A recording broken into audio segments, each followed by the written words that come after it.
ಏಕೆಂದ್ರೆ ಇದ್ರಲ್ಲಿ ಒಂದು ಚೂರು ಲೋಪ ಆದ್ರೂ ಕೂಡ ಸಂಗೀತ ಹೇಳೋರು ಏನಾದ್ರು ಚೂರು ಹೆಚ್ಚು ಕಮ್ಮಿ ಆಯ್ತು ಅಂದ್ರೆ ಅವರು ತಾಳ ತಪ್ಪುತ್ತೆ, ತಾಳ ತಪ್ಪಿದ್ರೆ ಗಾನ ತಪ್ಪುತ್ತೆ, ಗಾನ ತಪ್ಪಿದ್ರೆ ಇವ್ರು ನಾಟ್ಯ ತಪ್ಪುತ್ತೆ. ಆದ್ರಿಂದಾನೇ ಸ್ಟ್ರಿಕ್ಟ್ ಆಗಿ ಆರ್ಡರ್ ಮಾಡ್ತಾಳೆ. ರಾಧಾದೇವಿ ಏನಂತ ಒಂದು ತುಂಬಾ ಮೃದು ಸ್ವಭಾವದವಳು. ಬಟ್ ಅವಾಗವಾಗ ಒಂದೊಂದ್ಸರಿ ಏನಾಗುತ್ತೆ ಆಕೆಗೂ ಕೋಪ ಬರುತ್ತೆ. ಇಲ್ಲಿ ನಾನು ಹೇಳ್ತೀವಿ. ಹೀಗೆ ಎಲ್ಲಾರು ಕೂತ್ಕೊಂಡು ಸಂಗೀತದ ನೃತ್ಯದ ಬಗ್ಗೆ ಹೇಳ್ತಾರೆ. ಯಾಕೆ ಇಷ್ಟು ಸ್ಟ್ರಿಕ್ಟ್ ಆಗಿ ಹೇಳ್ತಿರ್ತಾರೆ ಅಂತಂದ್ರೆ, ಹಿಂದೆ ಒಂದ್ಸರಿ ದೂರ್ವಾಸ ಮುನಿಗಳು ಮತ್ತೆ ಎಲ್ಲಾ ಮುನಿಗಳನ್ನು ಬ್ರಹ್ಮಲೋಕಕ್ಕೆ ಹೋದ್ರು.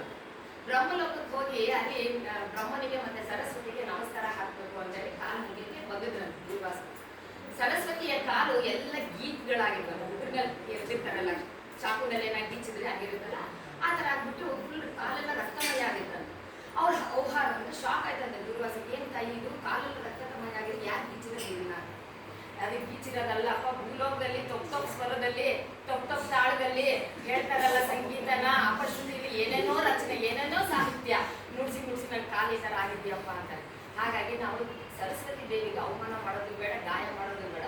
ನಾವು ಲಯಬದ್ಧವಾಗಿ ಸಂಗೀತಮಯಾಗಿ ಹೇಗಿದೆಯೋ ಅಷ್ಟು ಸರಿಯಾಗಿ ಹೇಳಿದ್ರೆ ಒಳ್ಳೆ. ಅಂದ್ರೆ ಭಕ್ತಾದಿಗಳು ಹೆಂಗೆ ಹೇಳಿದ್ರು ಪರವಾಗಿಲ್ಲ, ಬಟ್ ಇವಾಗೇನೋ ಕೆಲವು ವಿಚಿತ್ರ ಹಾಡುಗಳು ಇದು ಮಾಡ್ತಾರಲ್ಲ ಅದು ಸರಿ ಇಲ್ಲ ಅಂತ ನಾನು ಹೇಳ್ತೀನಿ. ಭಕ್ತನು ಯಾವ ರೀತಿ ಹೇಳಿದ್ರು ಭಗವಂತನಿಗೆ ಮೆಚ್ಚುಗೆದೇನೆ. ಸಾಹಿತ್ಯ ಅದ್ರಲ್ಲಿ ಕರೆಕ್ಟ್ ಆಗಿರುತ್ತೆ, ಯಾಕೆಂದ್ರೆ ಭಾವನೆಯಿಂದ ಹೇಳಿರ್ತಾನೆ ಅವ್ರ ಭಕ್ತ, ಅದಕ್ಕೋಸ್ಕರ ಅದು ರೀಚ್ ಆಗುತ್ತೆ. ಹಾಗಾಗಿ ಇಲ್ಲಿ ರಾಧಾದೇವಿ ತುಂಬಾ ಸ್ಟ್ರಿಕ್ಟ್ ಆಗಿ ಆಕೆ ಹೇಳಿರ್ತೆ, ಅದು ಮ್ಯಾನೇಜ್ ಮಾಡಿರ್ತಾರೆ. ಅವಳ ಒಂದು ಸರಿ ಫ್ರೆಂಡ್ ಇರ್ತಾಳೆ ಸುಶೀಲಾ ಅಂತ ಹೇಳ್ತಾರೆ. ಆ ಸುಶೀಲಾ ತುಂಬಾ ಮಧುರವಾಗಿ ವೀಣೆಯನ್ನ ನುಡಿಸಿದ್ರು ಅವಳು. ಅವಳೇನ್ ಮಾಡ್ತಾಳೆ, ಅವ್ಳು ಕರೀತಾಳೆ ಸುಶೀಲನ. ಅವ್ರಿಗೆಲ್ಲ ಸಾಕಷ್ಟು ಫ್ರೆಂಡ್ಸ್ ಇರ್ತಾರಲ್ಲ, ಹಾಗೆ ಬಂದ್ಬಿಟ್ಟು ಕೂರಿಸ್ತಾರೆ.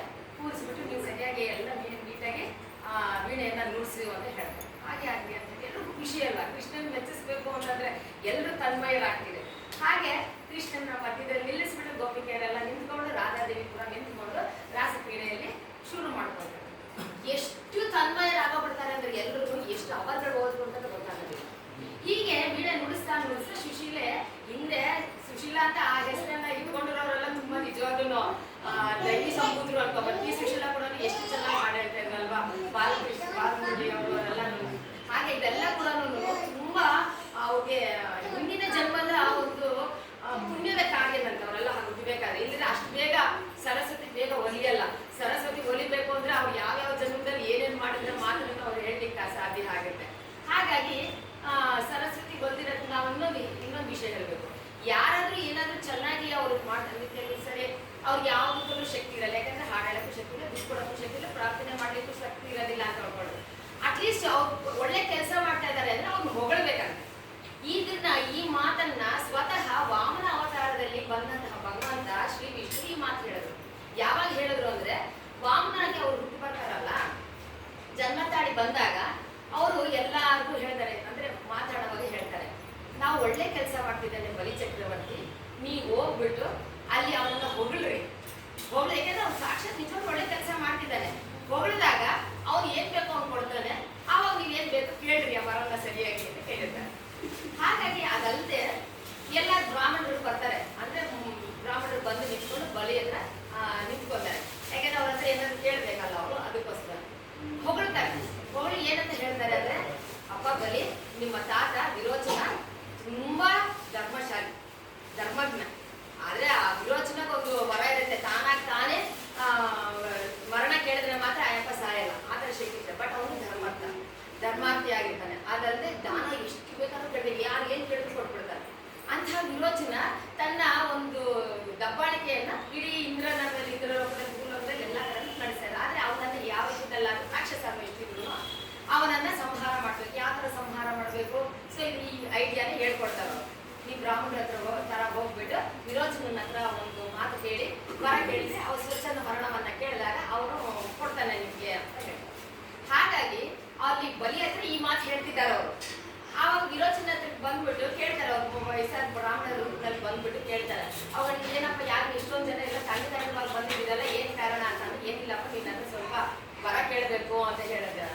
ಏನಾದ್ರು ಕೇಳೋದಪ್ಪ ಬಂದಿದ್ದೀವಿ ವರ ಅಂತ ಕೇಳ್ತಾರೆ. ಅಯ್ಯೋ ನಿಮ್ಗೆ ಏನ್ ಬೇಕು ಕೇಳಿ ನಾನು ಕೊಡ್ತೀನಿ, ನಾನು ಯಾರು ನಾನು ವಿರೋಚನ ಅಂತ ಹೇಳ್ತಾರೆ. ಸರಿ ಕೇಳಿದ್ದೆ ತಡ ಇರೋ ಸರಿ ಅಂದ್ಬಿಟ್ಟು, ನೀನ್ ನಾನು ಮರಣ ಬೇಕು ನಮ್ಗೆ ಅಂತ ಹೇಳಿ ದೇವತೆಗಳೆಲ್ಲ ಬ್ರಾಹ್ಮಣರಾಗಿ ಅವರು ವೇಷ ಹಾಕೊಂಡು ಹೋಗಿದ್ದಾರೆ. ಅಲ್ಲಿ ಹೋಗಿದ್ಮೇಲೆ ಅವ್ರೇನ್ ಮಾಡ್ತಾರೆ, ಕೇಳಿದ್ರು ವರನ್ನ. ವರ ಕೇಳಿದ ತಕ್ಷಣ ಯಾವಾಗ ಕೊಟ್ಬಿಟ್ಟು ಯಾರು ವಿರೋಚನ, ನಾನು ನಿಮ್ಮ ನನ್ನ ಪ್ರಾಣ ತಾನೇ, ಸರಿ ನಾನು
ಆಗಿರೋದೆಲ್ಲ ತಗೊಂಡೋಗ್ಬಿಟ್ಟು ನಿಂತೋಗುತ್ತೆ ಡ್ಯಾನ್ಸ್. ನಿಂತಿದ್ದೆ ತಡ ರಾಧಾದೇವಿಗೆ ಸಿಕ್ಕಾಪಟ್ಟೆ ತಗೊಂಡ್ಬಂದ್ಬಿಟ್ಟು. ಆಯಮ್ಮ ಎಷ್ಟು ಮೃದು ಸ್ವಭಾವ ಉಂಟವಳ, ಅಷ್ಟು ಕೋಪ ಯಾವತ್ತೂ ಆಕೆ ಕೋಪ ಮಾಡ್ಕೊಂಡಾಳೆ ಅಲ್ವಂತೆ ರಾಧಾದೇವಿ. ಅಂಥದ್ದು ಇವಾಗ ಕೋಪ ಮಾಡ್ಕೊಂಡ್ಬಿಡ್ತಾಳೆ. ಹೇ ಸುಶೀಲ, ಎಂತ ಕೆಲಸ ಮಾಡಿದ್ದೀನಿ ನೀನು? ಈಗ ನೋಡಿ ಕರ್ತನೇ ನಿಂತೋಯ್ತು, ಭಗವಂತನ ಕೋಪ ಬರುತ್ತೆ. ಕೋಪ ಬಂದು ಏನಾಗುತ್ತೆ, ಸೃಷ್ಟಿಯ ಕಾರ್ಯ ಒಳ್ಳೆ ಕೆಲಸ ಮಾಡ್ತಾ ಇರ್ಬೇಕಾದ್ರೆ ಇಂಥ ಕೆಲಸ ನೀನು ಮಾಡಿದ್ಯಾ ಅಂತ ಆಕೆಗೆ ಶಾಪ ಕೊಡ್ತಿದ್ದಾಳೆ. ಏನಂತ ಶಾಪ ಕೊಡ್ತಾಳೆ? ನೀನು ಈ ಕೂಡಲೇ ಮಾನವಳಾಗಿ ಹೋಗಿ ಒಬ್ಬ ಜಿಪುಣನನ್ನ ಮದುವೆ ಆಗಿ ಅನುಭವಿಸೋ ಕಷ್ಟ ಅಂತ ಹೇಳ್ತಾರೆ ರಾಧಾದೇವಿ ಸುಶೀಲನ. ಈಗ ಎಂಥ ಅಪದ ಅವಳು ಓ ಅಂತ ಅಳಕ್ ಶುರು ಮಾಡ್ತಾಳೆ. ಯಾರು? ಸುಶೀಲ. ಆದ್ರೆ ಸುಶೀಲ ಏನ್ ತಪ್ಪು ಕೆಲಸ ಮಾಡಿಲ್ಲ. ತಾನು ಭಗವಂತನ ಒಂದು ಲೀಲೆಯನ್ನ ನೋಡ್ತಾ ನೋಡ್ತಾ ತನ್ಮಳಾಗಿದ್ದಾಳೆ. ಅದಕ್ಕೆ ಕೃಷ್ಣನಿಗೆ ಬೇಜಾರಾಗೋಗ್ಬಿಡುತ್ತೆ. ನನ್ನ ಭಕ್ತಳನ್ನ ನೀನು ಶಪಿಸಿದ್ಯಲ್ಲ, ನಾನು ನಿನ್ನ ಹತ್ರ ಇರಲ್ಲ ಅಂತೇಳಿ ಆ ಕೂಡಲೇ ಅಂತರ್ಧಾನ ಆಗೋಗ್ಬಿಡುತ್ತೆ. ಅಂತರ್ಧಾನ ಆಗಿದ್ದೇ ಕೂಡಲೇ ರಾಧಾದೇವಿಗೆ ಸಿಕ್ಕಾಪಟ್ಟೆ ದುಃಖ ಆಗೋಗ್ಬಿಟ್ಟು, ಯಾವತ್ತೂ ನನ್ನ ಬಾಯಿನಲ್ಲಿ ಇಂತಹ ಮಾತು ಬಂದಿಲ್ಲಲ್ಲ, ಇಂತಹ ಕೋಪಕ್ಕೆ ನಾನು ಒಳಗಾದವಳಲ್ವಲ್ಲ, ಆದ್ರೂ ನಾನು ಯಾಕೆ ಕೋಪ ಮಾಡಿದೆ ಅಂತ ಯೋಚನೆ ಮಾಡ್ತಾರೆ. ಎಷ್ಟು ಯೋಚನೆ ಮಾಡ್ತಾಳೆ, ಎಷ್ಟು ದುಃಖಮಯವಾಗಿ ಅಳ್ತಾಳೆ ಅಂದ್ರೆ ಕೃಷ್ಣ ಪರಮಾತ್ಮ ಕಾಣಿಸ್ತಾ ಇಲ್ಲ ಅಂತ ಅಂದ್ಬಿಟ್ಟು ಅವಳು ಸಮಾಧಾನ ಮಾಡಲಿಕ್ಕೆ ಅನ್ನೋದು. ಆಗ ಒಂದು ಆ ಜನ ಅಲ್ಲಿದ್ದಂತಹ ಗೋಪಿಕೆಯರಾಗಿ ಒಂದು ದೇವತೆಗಳಾಗಿ ಹೇಳ್ತಾರೆ, ನಿನ್ನಿಂದ ಇದು ಬೇಕಂತ ಆಗುತ್ತಲ್ಲ, ಯಾವುದೋ ಇದರಿಂದ ಕಾರಣ ಇದೆ. ಯಾವುದೇ ದೇವತೆಗಳಿಗೆ ಶಾಪಕ್ಕೊಳಗಾದ್ರೂ ಕೂಡ ಅದರಿಂದ ಒಳ್ಳೆ ಫಲವೇ ಸಿಗುತ್ತೆ. ನೀನ್ ಯಾಕೆ ಇದನ್ನ ಮಾಡಿದೆ ಅಂತ ಕೇಳ್ಬಿಟ್ಟು ಎಲ್ಲ ಬ್ರಹ್ಮದಲ್ಲಿ ಹೇಳ್ತಾರೆ, ಒಂದು ಕೆಲಸ ಮಾಡೋದು, ನಿಂಗೆ ಕೃಷ್ಣ ಕಾಣಿಸ್ಬೇಕಾದ್ರೆ ಕೃಷ್ಣ ಹೇಳ್ದಂಗೆ ನಿನ್ ಕೇಳಂಗಿದೆ, ನಾ ಕೃಷ್ಣನನ್ನ ಪ್ರಾರ್ಥನೆ ಮಾಡ್ತೀನಿ, ಬರ್ತಾನೆ ವಾಪಸ್ಸು ಅಂತ. ಇಲ್ಲ ಆದ್ರೆ ಏನು ಹೇಳಿದ್ರು ಕೂಡ ನಾನು ಮಾಡ್ತೀನಿ ಅಂತ ಹೇಳ್ತಾಳೆ. ಆವಾಗ ಕೃಷ್ಣ ಅಂದ್ರೆ ಕಣ್ಣಿಗೆ ಕಾಣಿಸ್ದಂಗೆ ಹೇಳ್ತಾನೆ, ನೋಡು ನನ್ನ ಭಕ್ತಳನ್ನ ನೀನು ಶಾಪ ಕೊಟ್ಟೆ, ಅದು ಸರಿ ಕಾಣಲಿಲ್ಲ, ಬಟ್ ಇದರಿಂದ ಒಳ್ಳೆ ಉಪಯೋಗ ಆಗ್ಲಿ. ಹಾಗಾಗಿ ನೀನು ಸುಶೀಲಿಗೆ ಕೊಟ್ಟಂತಹ ಶಾಪವನ್ನ ಒಳ್ಳೆ ರೀತಿಯಾಗಿ ಅದು ಪರಿವರ್ತನೆ ಮಾಡ್ಬೇಕು ಅಂತಂದ್ರೆ ನೀನು ಸುಶೀಲನ್ನ ಲಕ್ಷ್ಮಿಯ ಒಂದು ದೇಹದಲ್ಲಿ ಸೇರಿಸು ಅಂತ ಹೇಳೋದು. ಲಕ್ಷ್ಮೀ ದೇವಿಯ ಆಕೆ ಕೂಡ ಶಕ್ತಿಯ ರೂಪ. ಸಾತ್ವಿಕ ಗುಣದಲ್ಲಿ ಲಕ್ಷ್ಮಿ, ನೆನ್ನೆ ನಾನು ಹೇಳಿದ್ರೆ ರಜೋ ಗುಣದಲ್ಲಿ ಸರಸ್ವತಿ, ತಾಮಸ ಗುಣದಲ್ಲಿ ಕಾಳಿ, ಭದ್ರಕಾಳಿ ಅಥವಾ ಪಾರ್ವತಿ ಅಂತ ಹೇಳ್ಬೋದು. ಈ ರೀತಿಯಾಗಿ ಆ ಲಕ್ಷ್ಮಿಯ ಒಂದು ದೇಹದಲ್ಲಿ ಸುಶೀಲೆಯನ್ನ ಸೇರಿಸ್ತಾರೆ. ಮತ್ತೆ ಜನ್ಮವನ್ನ ಕೊಡು ಮಾನವಳಾಗಿ ಅಂತ ಹೇಳಿ. ಯಾಕಂದ್ರೆ ಇದೆಲ್ಲ ನಿಜ ಆಗ್ಬೇಕಲ್ಲ, ಶಾಪ ಕೊಟ್ಟದೆಲ್ಲ ನಿಜ ಆಗ್ಬೇಕಲ್ಲ. ಈಗ ಸುಶೀಲಾಗಿ ಏನ್ ಮಾಡ್ತಾರೆ, ಲಕ್ಷ್ಮೀ ದೇವಿಯ ಎಡಭಾಗದಿಂದ ಒಂದು ಮಾನವಳಾಗಿ ಹುಟ್ಟು ಬಂದು ಸುಶೀಲೆ ಭೂಮಿಗೆ ಬರ್ತಾರೆ. ಭೂಮಿನಲ್ಲಿ ಕೂಡ ಆಕೆ ಹೆಸರು ಸುಶೀಲ ಅಂತಾನೆ ಇರುತ್ತೆ. ಈಗ ಸುಶೀಲೆ ಏನಾಗುತ್ತೆ, ಒಂದು ಒಳ್ಳೆ ಸಾಕಷ್ಟು ರಿಚ್ ಫ್ಯಾಮಿಲಿನಲ್ಲಿ ಹುಟ್ಟುತ್ತಾರೆ. ಎಂಥ ಸಂಪತ್ತಿರೋರು ಅಂತಂದ್ರೆ ಅವ್ರ ಮನೆಯಲ್ಲಿ ಪ್ರತಿದಿನ ದಾನ ದಾನ ದಾನ, ಅದು ಮಧ್ಯರಾತ್ರಿನಲ್ಲಿ ಯಾರು ಬಂದ್ರು ಕೂಡ ದಾನ ಮಾಡುವಂತಹ ಸಂಪತ್ತು ದಾನಿಗಳು ಮತ್ತು ಧರ್ಮಿಗಳ ಮನೆಯಲ್ಲಿ ಹುಟ್ಟುತ್ತಾರೆ. ತುಂಬಾ ಚೆನ್ನಾಗಿ ಅವ್ರ ಅಪ್ಪ ಅಮ್ಮ ಕೃಷ್ಣನ ಸೇವೆ ಮಾಡ್ತಿರ್ತಾರೆ. ಅವಕ್ಕೆ ಚಿಕ್ಕವಳಿಂದ ಬುದ್ಧಿ ಬಂದಾಗಲಿಂದ ಕೃಷ್ಣನ ಸೇವೆ, ಕೃಷ್ಣ ಕೃಷ್ಣ ಕೃಷ್ಣ ಕೃಷ್ಣ ಕೃಷ್ಣ, ಊಟಲ್ಲಿ ಕೃಷ್ಣ, ನಿಂತಲ್ಲಿ ಕೃಷ್ಣ, ಊಟ ಮಾಡುವಲ್ಲಿ ಕೃಷ್ಣ, ಓಡಾಡುವಲ್ಲಿ ಕೃಷ್ಣ ಅಂತ ಹೇಳಿ ಕೃಷ್ಣ ಕೃಷ್ಣ ಕೃಷ್ಣ ಅಂತ ಅವಳು ಆತನನ್ನ ಪ್ರಾರ್ಥಿಸ್ತಾ ಇರ್ತಾಳೆ. ಅದು ಕೃಷ್ಣ ಪ್ರೇಮಿ ಆಗಿರ್ತಾಳೆ. ಹೀಗೆ ಆ ಹುಡುಗಿಗೆ 16 ವರ್ಷ ತುಂಬ. ಈಗ ವಯಸ್ಸಾಯ್ತು, ಏನು ಮದುವೆ ಮಾಡೋ ವಯಸ್ಸು ಬಂತು. ಅವಳ ದುರದೃಷ್ಟ ಅಥವಾ ಶಾಪದ ಒಂದು ಕಾರಣದಿಂದಾಗಿ ಒಳ್ಳೆ ಮನೇಲಿದ್ರು ಕೂಡ ಒಬ್ಬ ಗಂಡ ಸಿಗ್ತಾನೆ. ಅವ್ನು ಜಿಪುಣಾತಿ ಜಿಪುಣ, ಮದುವೆ ಮಾಡ್ಕೊಡ್ತಾರೆ. ಸಾಕಷ್ಟು ಸಂಪತ್ತು ಸಿರಿ ಎಲ್ಲ ಕೊಟ್ಟು ಆಕೆಯನ್ನ ಮದುವೆ ಮಾಡಿ ಗಂಡನ ಮನೆಗೆ ಕಳಿಸ್ತಾರೆ. ಗಂಡನ ಮನೆಗೆ ಕಳಿಸಿದ್ರೆ ಈತ ಎಲ್ಲದಕ್ಕೂ ರಿಸ್ಟ್ರಿಕ್ಷನ್. ಯಾಕಂದ್ರೆ ಜಿಪುಣ ಅಲ್ವಾ, ಪಾಪ ತಿನ್ಲಿಕ್ಕೆ ಕೂಡ ಏನು ಒಂದು ಹಿಡಿ ಹಾಕಿ ಕೊಟ್ಬಿಟ್ಟು ಇವತ್ತು 3 ಹೊತ್ತು ಅಡುಗೆ ಮಾಡು, ಇಷ್ಟು ಹುಳಿ ಮಜ್ಜಿಗೆ ಕೊಟ್ಬಿಟ್ಟು ಇದನ್ನ ಇವತ್ತೆಲ್ಲ ಬಳಸ್ಕೋಬೇಕು.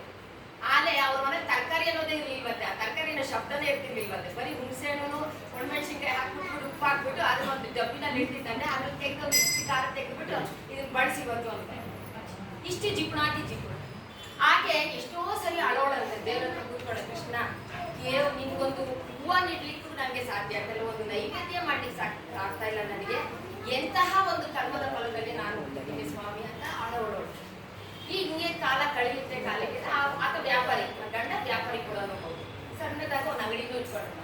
ಹೀಗಿರ್ಬೇಕಾದ್ರೆ ಆಕೆ ದಿನ ಇದೇ ರೀತಿ ಜೀವನ ನಡೆಸ್ತಾ 12 ವರ್ಷ ಆಗೋದು. 12 ವರ್ಷ ಆದ್ಮೇಲೆ ಒಂದು ದಿನ ಏನಾಗುತ್ತೆ, ಇದ್ದಕ್ಕಿದ್ದಂಗೆ ಆತನಿಗೆ ಇನ್ನೊಂದು ಊರಿಗೆ ಮದುವೆಗೆ ಹೋಗ್ಬೇಕಾಗುತ್ತೆ. ಮದುವೆಗೆ ಹೋಗ್ಬೇಕಾದ್ರೆ ಆತ ಹೇಳ್ತೇನೆ, ನೋಡು ನಾನು ಇವಾಗ 3 ದಿನ ಮದುವೆಗೆ ಹೋಗ್ತಾ ಇದ್ದೀನಿ, ನಾನು ಬರೋ ಅಷ್ಟರಲ್ಲಿ ಅಂಗಡಿ ನೋಡ್ಕೋಬೇಕು ನೀವು, ಎಲ್ಲ ಲೆಕ್ಕ ಕರೆಕ್ಟಾಗಿ ಕೊಡಿ ಇಡಿ, ಏನೇನು ವ್ಯಾಪಾರ ಮಾಡಿದ್ಯೋ ಅದನ್ನೆಲ್ಲ ಲೆಕ್ಕ ಸರಿಯಾಗಿ ಇಡಬೇಕು ನೀವು ಅಂದ್ರೆ ಸರಿ ಅಂತ. ಹೋಗ ಪೂಜಾರ ಏನ್ ಮಾಡ್ತಾನೆ, ಒಂದೇ ಒಂದು ಹಿಡಿ ಅಕ್ಕಿ ಅಂತ ಒಂದ್ ದಿನಕ್ಕೆ 3 ಹಿಡಿ ಅಕ್ಕಿ ಅವಳಿಗೆ ಕೈ ಕೊಟ್ಬಿಟ್ಟು ಒಂದಿಷ್ಟೇಷ್ಟು ಖಾರ ಅದು ಹಾಕೊಳ್ಬೇಕಲ್ಲ, ಖಾರ ಅದು ಏನು ಒಂದಿಷ್ಟು ಖಾರ ಬಂದ್ಮೇಲೆ ಇನ್ನೂ ಸ್ವಲ್ಪ ಅಂಥ ಜೀವನ. ಆದ್ರೆ ಹುಳಿ ಮಜ್ಜಿಗೆ ಅದಕ್ಕೆ ಇನ್ನೊಂದು ನೀರು ಹಾಕಿದ್ರು ಕೂಡ ಹುಳಿ ಹೋಗ್ದು, ಅಷ್ಟು ಹುಳಿ ಮಜ್ಜಿಗೆ ಅಲ್ಲಿ ನೀನು 3 ದಿನ ಬಳಸ್ಕೊಂತ ಎಲ್ಲ ಲೆಕ್ಕ ಬರ್ತಿರ್ತಾನೆ. ಅಂಗಡಿನಲ್ಲಿ ಏನೇನು ಸಾಮಾನು ಇದೆಯೋ ಅದಲ್ಲ ಅವನ ಊರಿಗೆ ಹೋಗ್ತಾನೆ, ಮದುವೆ ಮುಗಿಸ್ಕೊಂಡು ಪರ ಊರಿಗೆ ಹೋಗ್ತಾನೆ. ಈಗೇನಾಗುತ್ತೆ, ಸುಶೀಲಾ ಮೊದಲನೇ ದಿನನೇ ಇನ್ನ ಗಂಡ ಆ ಕಡೆ ಹೋಗ್ತಿದ್ದಾನೆ, ಅಡಿಗೆ ಮಾಡ್ಕೊಳ್ಳೋಣ ಅಂತ ಹೇಳಿ ಆ ಒಂದು ಇಡೀ ಅಕ್ಕಿನ ಹಾಕಿ ಪುಟಾಣಿ, ಇವಾಗ ಮಕ್ಕಳು ಆಟದ ಸಾಮಾನು ಇರುತ್ತಲ್ಲ ಆ ತರ ಆಟದ ಸಾಮಾನು, ಯಾಕಂದ್ರೆ ಇಷ್ಟಪಟ್ಟಿಟ್ರೆ ಬೇಯಲ್ವಲ್ಲ ಒಂದು ಇಡೀ ಅಕ್ಕಿ, ಹಾಗಾಗಿ ಪುಟಾಣಿದ ಒಂದು ಆಟದ ಸಾಮಾನು ತರ ಇರುತ್ತೆ, ಅದರಲ್ಲಿ ಅಕ್ಕಿ ಹಾಕ್ಬಿಟ್ಟು ಅನ್ನ ಬೇಯಿಸ್ತಾರೆ. ಇನ್ನೇನು ಊಟ ಮಾಡಬೇಕು ಅನ್ನೋಷ್ಟರಲ್ಲಿ ಹೊರಗಡೆ ಬಾಗಿಲು ತಟ್ತಾರೆ. ಯಾರು ಇರ್ಬೋದು ಇಷ್ಟೊತ್ತಿನಲ್ಲಿ ಅಂತ ಹೇಳಿ ಬಂದು ಬಾಗಿಲು ತೆಗಿತಾರೆ. ಒಬ್ಬ ಸುಂದರವಾದ ಬಾಲಕ, ಒಂದು 8 ವರ್ಷದ ಬಾಲಕ, ಎಷ್ಟು ಚೆನ್ನಾಗಿರ್ತಾನೆ ಕಂಡು ನೋಡೋಣ. ಅವನು ಇಲ್ಲಿ ನವಿಲ್ ಗರಿ ತರಿಸ್ಕೊಂಡು ಇಟ್ಕೊಂಡಿರ್ತಾನೆ, ಕಣ್ಣಿಗೆಲ್ಲ ಕಾಕೆ ಇರುತ್ತೆ. ನಾವು ಹೇಳ್ತೀವಿ ಇಷ್ಟನೇ ಅದು ಎಲ್ರಿಗೂ ಗೊತ್ತು, ಆದ್ರೆ ಆಕೆಗೆ ತಕ್ಷಣ ಇದೆ ಫ್ಲಾಶ್ ಆಗಲ್ಲ, ಯಾಕಂದ್ರೆ ಅವ್ರು ಸಂಸಾರ ಸಮುದ್ರದಲ್ಲಿದ್ದಾರೆ, ನಾವಾಗ ಕತೆ ಕೇಳಿದ್ರು ನಮ್ಗೆ ಗೊತ್ತು. ಹಾಗಾಗಿ ಆ ಸುಂದರ ಬಾಲಕ ಬಂದು ನಿಂತ್ಕೊಂಡು ಅಮ್ಮ ಅಂತಾನೆ, ಅಮ್ಮ ಅಂತಾನೆ, ಅಮ್ಮ ಅಂತ ಕರೀತಾನೆ. ಮೂರನೇ ಸರಿ ಬರ್ತಾಳೆ, ಒಂದು ಬಾಗಿಲು ತೆಗಿತೀವಿ, ಏನಪ್ಪ ಯಾಕಂದ್ರು ಏನ್ ಕತೀವೋ ಅಂತ ಹೇಳಿ ಭಯ, ಏನ್ ಬೈತಾನೋ ಅಂತ. ಹಾಗಾಗಿ ಬಂದು ಬಾಗಿಲು ತೆಗಿದ ನಿಂತು ನೋಡ್ತಾನೆ. ಸುಂದರವಾದ ಅವನು ನೋಡಿದ ತಕ್ಷಣ ಆಕೆಗೆ ಏನ್ ಪ್ರೀತಿ ಬಂದ್ಬಿಡುತ್ತಾ. ಬಂದಿದ ತಕ್ಷಣ ಅವ್ನು ಹೇಳ್ತಾನೆ, ಅಮ್ಮ ತುಂಬಾ ಹೊಟ್ಟೆ ಹಸಿತಾ ಇದಪ್ಪ, ನನಗೆ ನೀರು ಕೊಡು ಅಂತ ಕೇಳ್ತು. ಅಷ್ಟೇ ತಾನೇ ಸ್ವಾಮಿ, ಇರಪ್ಪ ಪಾಪು ಮಗು ಅಂತ ಹೇಳ್ಬಿಟ್ಟು ಒಳಗಡೆ ಹೋಗ್ಬಿಟ್ಟು ಅನ್ನ ಬೇಯಿಸಿದ್ರೆ ಅದನ್ನ ಕೊಡೋಣ ಅಂತ. ಎಲೆ ಕೂಡ ಲೆಕ್ಕ ಹಾಕಿಟ್ಟಿರ್ತಾನ, ಊಟದ ಎಲೆ ಕೂಡ ಲೆಕ್ಕ ಹಾಕಿಟ್ಟಿರ್ತಾನ ಯಪ್ಪ ಮಹಾಸ್ವಾಮಿ. ಅದಕ್ಕೆ ಅವನೇನ್ ಮಾಡ್ತಾನೆ, ಆ ಹಿಂದೆಗಡೆ ಒಂದು ತೋಟ ಇರುತ್ತೆ, ಅವರು ತೋಟಕ್ಕೆ ಹೋಗ್ಬಿಟ್ಟು ಆ ಎಲೆ ಒಂದು ಅಗ್ಲಿವಾಗಿರೋ ಕದಂಬ ವೃಕ್ಷ ಇರುತ್ತೆ, ಆ ಕದಂಬ ವೃಕ್ಷದ ಒಂದು ಎಲೆನ ತಗೊಂಡು ಹೋಗ್ಬಿಟ್ಟು ಅದ್ರ ಮೇಲೆ ಅನ್ನ ಬಡಿಸ್ಬಿಟ್ಟು ತಿನ್ನಪ್ಪ ಅಂತ ಹೇಳ್ತಾರೆ. ನಾನು ಬರೀ ಅನ್ನ ಹೆಂಗ್ ನಾನು ಕೊಡುವಂತ, ಆ ಹುಳಿ ಮಜ್ಜಿಗೆ ಅದನ್ನು ತಂದಿಡ್ತಾಳೆ, ಆಮೇಲೆ ಖಾರ ಇರುತ್ತಲ್ಲ ಆ ಖಾರನು ತಂದಿಡ್ತಾಳೆ. ತಿಂದಾನೆ ನನ್ ಹೊಟ್ಟೆನೆ ತುಂಬಿಲ್ಲ ಅಂತಾಳೆ. ನಾನು ಹೊಟ್ಟೆ ತುಂಬಿಲ್ಲ ನೋಡಿ, ನಾನೇ ಕೇಳಿದ್ದೀನಿ, ನೀವು ಒಂದ್ ಇಡೀ ಊಟ ಕೊಟ್ಬಿಟ್ರೆ ಹೊಟ್ಟೆ ತುಂಬುತ್ತಾ ಇದ್ವು ಅಂತ. ಏನು ಇಲ್ವಲ್ಲ ಕೊಡ್ಲಿಕ್ಕೆ ನನ್ನ ಹತ್ರ, ಏನ್ ಮಾಡೋದು ನಾನೀಗ ಅಂತ. ಏ ಸುಶೀಲಾ ಸರಿಯಾಗಿ ಯೋಚನೆ ಮಾಡೋ, ಏನಿದೆ ಮನೆಯಲ್ಲಿ ಅಂತಾರೆ.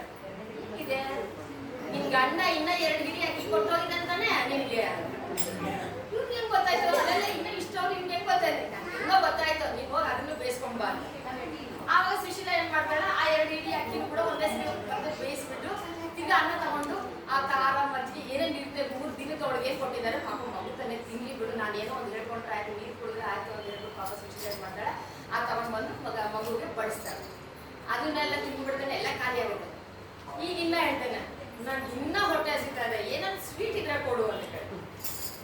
ನಮ್ಮನೇಲಿ ಏನಿದೆಪ್ಪ ಸ್ವಾಮಿ ನಿಮ್ಗೆ ಕೇಳ್ತಾ, ಏನ್ ಸ್ವೀಟ್ ಕೊಡ್ಲಿ, ಸುಮ್ಮನೆ ನಿನ್ನ ಅಂಗಡಿನಲ್ಲಿ ಕೂತ್ರೇಖೆಗಳಿಲ್ವಾ, ಆದ್ರೆ ಇದು ಬೆಲ್ಲದ ಉಂಡೆಗಳ ಕಟ್ಟೆಗೆ ಹಾಕಿರ್ತಾರಲ್ಲ, ಅದು ಉಂಡೆ ಇದೆ ಅಂತಾನೆ ನನಗೆ ತುಂಬಾ ಇಷ್ಟ, ಹೋಗಿ ತಗೊಂಬ ಅಂತ ಹೇಳಿ. ಗಂಡ ಲೆಕ್ಕ ಬೆಲೆ ಕೇಳಿದ ಬಿಡು, ಹೋದ್ರೆ ಹೋಗಿ ನಾನೇನೋ ಒಂದು ಹೇಳೋಣ ಅಂತ ಹೇಳ್ಬಿಟ್ಟು ಅವಳೇನ್ ಮಾಡ್ತಾಳೆ, ಅಂಗಡಿನಲ್ಲಿ ಇರುವಂತ ಎಲ್ಲಾ ರೇಖೆಗಳನ್ನು ತಿಂಡಿ ಸಾಮಾನು ತಂದು ಇಡ್ತಾಳೆ ತಿಂದಕ್ಕೆ, ಅದನ್ನೆಲ್ಲ ತಿಂದ್ಬಿಡ್ತಾರೆ. ಅರೆ ಇನ್ನ ಒಂದಿದೆ ನಿಮ್ಮ ಮನೆಯಲ್ಲ ಕುಡಿಲಿಕ್ಕೆ ಬಾಯಲ್ಲಿ ಹಾಕಿ ತಂದ್ಕೊಡು ಅಂತ. ಏನಿದೆ ಅಂದ್ರೆ ಗಂಡ ಮಾಡ್ಲಿಕ್ಕೆ ಅಂದ್ರೆ ಮಜ್ಜಿಗೆ ಗಟ್ಟಿ ಮೊಸರು ಇಟ್ಟಿರ್ತಾರೆ ಯಾವಾಗಲೂ ಮಡಿಕೆನಲ್ಲಿ, ಅದು ತಗೊಂಡ್ ಬಾ ಅಂತ ಹೇಳ್ತಾರೆ. ಅದನ್ನು ತಗೊಂಡ್ ಬಂದ್ರೆ ಅದನ್ನು ಖಾಲಿ ಆಗೋಗ್ಬಿಡುತ್ತೆ. ಇಷ್ಟ ಆಯ್ತು, ಹಬ್ಬ ನನ್ಗೆ ಇವಾಗ ಹೊಟ್ಟೆ ತುಂಬ ನಾನು ಹೊರಟೆ ಅಂತ ಹೇಳ್ತಾನೆ. ಹೊರಡ್ತಾನೆ, ಸುಶೀಲಾ ನೀನ್ ಇನ್ನ ಏನೋ ಮರ್ತಿದ್ಯಾ ನನ್ ಕೊಡೋದಕ್ಕೆ ಅಂತ. ಏನ್ ಮರ್ತಿದ್ದೀನಿ, ಇರೋದನ್ನೆಲ್ಲ ಕೊಟ್ಟಿದ್ದೀನಲ್ಲ ನಾನು, ಇನ್ನೇನು ಇಲ್ಲ ನನ್ನ ಹತ್ರ. ಇಲ್ಲ ಇಲ್ಲಮ್ಮ ಅಂತ ಮಾಡ್ಕೋ ಅಂತ ಹೇಳ್ತಾರೆ. ನೀನ್ ನನ್ ತಕ್ಷಣನೇ ಕೊಡ್ಲಿಲ್ಲ ಅಂತ ನೋಡ್ರಿ. ಅದಕ್ಕೆ ಊಟಕ್ಕೆ ಬಂದವ್ರು ಯಾರೇ ಮನೆಗೆ ಬಂದ್ರು ಅವ್ರಿಗೆ ದಕ್ಷಿಣೆ ಇಟ್ಟು ತಾಂಬೂಲ ಕೊಡ್ಬೇಕು. ಈಗ ದಕ್ಷಿಣೆನ ಕೊಡ್ಲಿಲ್ಲ ನೀನ್ ನನ್ಗೆ, ನನ್ನ ಹತ್ರ ಏನಿದೆಯಪ್ಪ, ಏನೂ ಇಲ್ಲ. ಸರಿಯಾಗಿ ನೀನ್ ಯೋಚನೆ ಮಾಡೋದು, ಇಟ್ಕೊಂಡು ಇಲ್ಲ ಅಂತೀಯ ನೀನು. ಏನಿದೆ ನಾನು ನೋಡಿ ಮಂಗಳಸೂತ್ರ ಇದೆ, ಅದನ್ನು ಕೊಡ್ಬೇಕಾಗುತ್ತಾ ನಾನು ಅಂತ. ಇಲ್ಲ ನಿನ್ ಕೈನಲ್ಲಿ ಉಂಗುರ ಇದೆ ನೋಡು ಅಂತ. ಅವ್ರು ತವ್ರ ಮನೆಯವರು ಅವಳಿಗೆ ಉಂಗುರವನ್ನ ಕೊಟ್ಟಿರ್ತಾರೆ, ವಜ್ರದ ಉಂಗುರವನ್ನ ಕೊಟ್ಟಿರ್ತಾರೆ, ಅದನ್ನ ನನ್ಗೆ ಕೊಡು ಅಂತ. ಸರಿ ಬಿಡಿ ಇನ್ನೇನ್ ಮಾಡಿ ಮಗು ಕೇಳ್ತಾ ಇದೆ ಅಂತ ಅಂದ್ಬಿಟ್ಟು ಅವಳೇನ್ ಮಾಡ್ತಾಳೆ, ಹಿಂದೆಗಡೆ ಹೋಗ್ಬಿಟ್ಟು ಒಂದೆರಡು ಬಿಳೆದೆಲೆ ಕಿತ್ಕೊಂಡು, ಆಗಿನ ಕಾಲದಲ್ಲೇ ಎಲ್ಲರೂ ಬಿಳೆದೆಲೆ ಅಡಿಕೆ ಮರ ಬಂದಿರೋ ತೆಂಗಿನಕಾಯಿ ಮರ ಅದೆಲ್ಲ ಅದೆಲ್ಲ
ಬಟ್ಲಿ ಕೊಟ್ಟು ಕಳ್ಸೋರು.